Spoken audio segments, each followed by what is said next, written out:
we're going to be doing a blanket today, and the blanket I'm doing is the one that came with the book.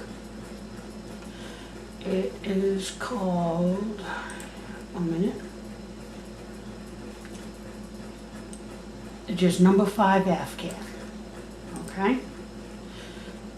Part of the reason I wanted to do this one is because I hadn't done it yet, and it was interesting. Now my row counter, I have it set on 0 all the way through, is a little messed up. So what I do is I have these plastic toothpicks, 3 colors. I have 4 in yellow. Those are my 10s. I have 1 in 5. That's my 50. And I have 3 in red. That's my 100, because I need, the pattern calls for 339, but my yarn isn't quite that long, so I'm only doing 320. It shouldn't make that big of a difference. I've got 36 needles cast on. All my latches are open, and I am just going to knit. I'm just going to knit. I'm not going to film a lot of this, but I am going to film how I use my markers. Okay, so that's one. Now I did not put any weights on it, because I put them after I do the first row, which I do very slowly. And for 36 stitches, I'll use 5 claw weights. Okay, 1 in the center of that one, and 1 in the center of that one. And I'll move them up as I go. So there's 1,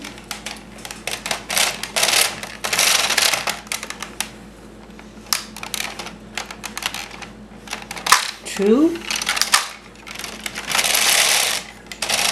3, 4,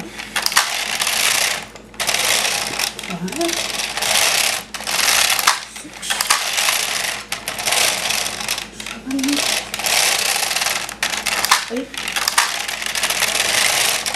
9. Uh-oh. The reason I said uh-oh, I have a split stitch down here.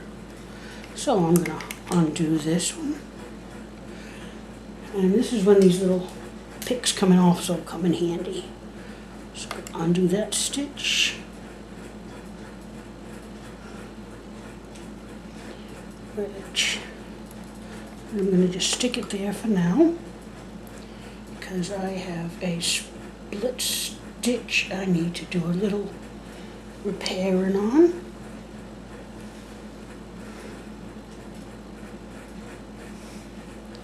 And I'm just picking up the split part and pulling it through so I can pick up the whole thread rather than in splits.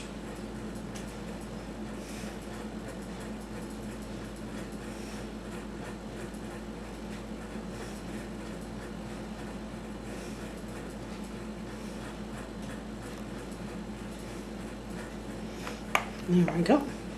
Now, and I just re-stitch these and put this back on the needle. Okay. So that was 9, 10. Now what I do is I take my yellow, and on the side opposite the carriage, I kind of just weave it into that row and kind of push it underneath the bed a little bit. Okay, and then I'll knit more. 1, 2, 3, 4, 5, 6, 7, 8, 9, and 10. Then I take another yellow one, and this will give me 20. see, 10, 20. I do that up until I get to 50, and instead of a yellow, I put in a blue. And then I can take these out and start it all over again. And I'll be back right before I get to 50. Okay. Okay, I got my 50, and instead of taking a yellow, I'll take a blue, and that tells me I'm at 50. And I'll take these out, because I know that stretch there is 50. Okay. And I'll do it all over again until I get to 50. And I will be back when I get ready to put my next 50 in. Okay, one moment. Okay, I am getting ready to do my next set of 50. And what I do, I'll try to get you to see what I'm doing here. You can see the yellow crushes. Now I've got 50 already, and this is another 50. So instead of putting a blue down, I'll put a red one, or color of your choice actually. See, now I have 100, so I can take these out, plus my one that I marked for the 50. Because I know now I have 100 on here. And so far my counter is doing okey-doke. And I will be back when I get the last row done, and we can go from there. Okay, we're at the end, and the directions say to bind off 34 stitches loosely using the chain stitch method.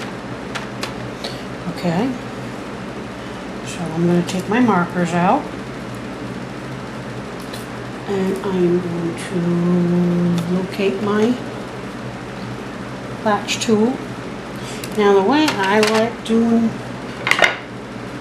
the chain bind off is I put this is a 3/4 inch, I think? Nope, it's 1/2 inch by 1/4 inch piece of wood. Then I take a busted up yardstick that I got from my local hardware store, and then I just do a crochet cast off for 34. So that is 1, 2. Let me get a little closer for those that are new to me.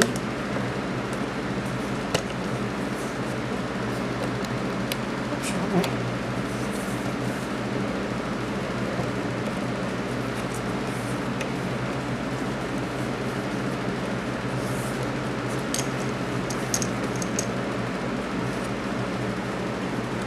There's 3. I put my latch tool into the stitch with the yarn up above my work and pull through 2. And pull through 2. Pull through 2 and do that all the way across for 34 stitches, which that'll leave, you'll say, hey, we cast on 36. I'm only going to go 34. Right, the 34th, 35th, and 36th are going to be left live. Now, a lot of times when I'm doing crochet cast off, what I like doing is I'll hold the yarn in my pinky, come down under the work, and hold the work that way. Then the work's already there for me to grab.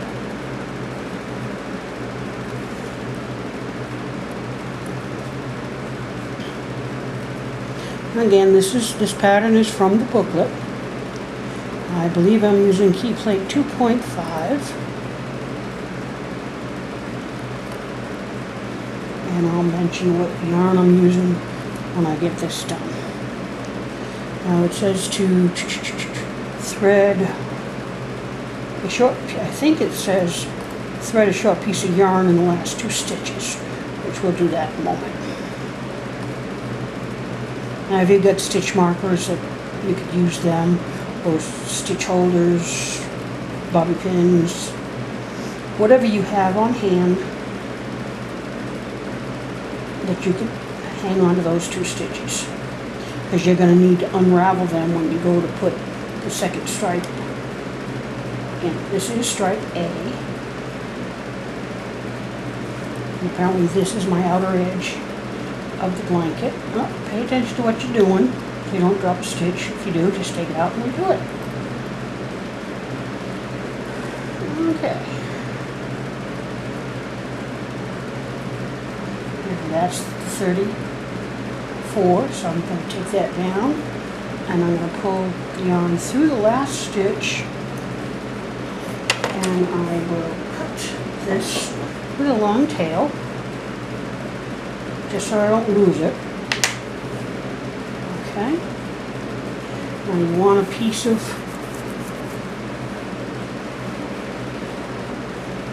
yarn. I like using a colorful one.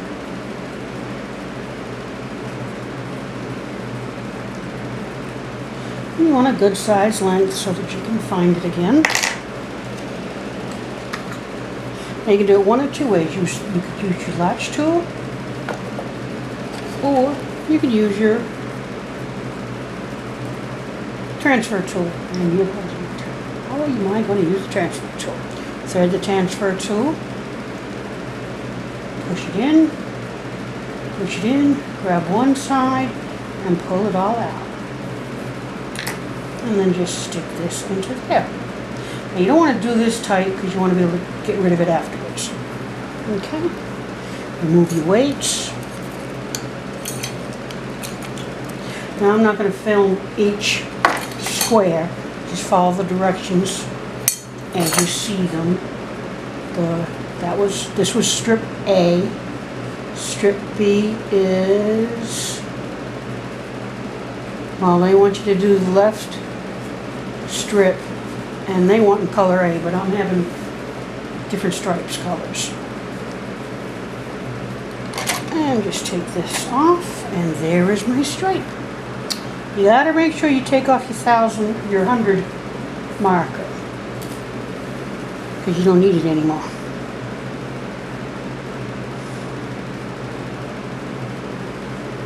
That's why I like the hearts on the end, because you can pull them. They don't fall out. If you pull them out, you can't. Okay, and that is 320 stitches. And I have one piece done. Just want to see if it's at least close.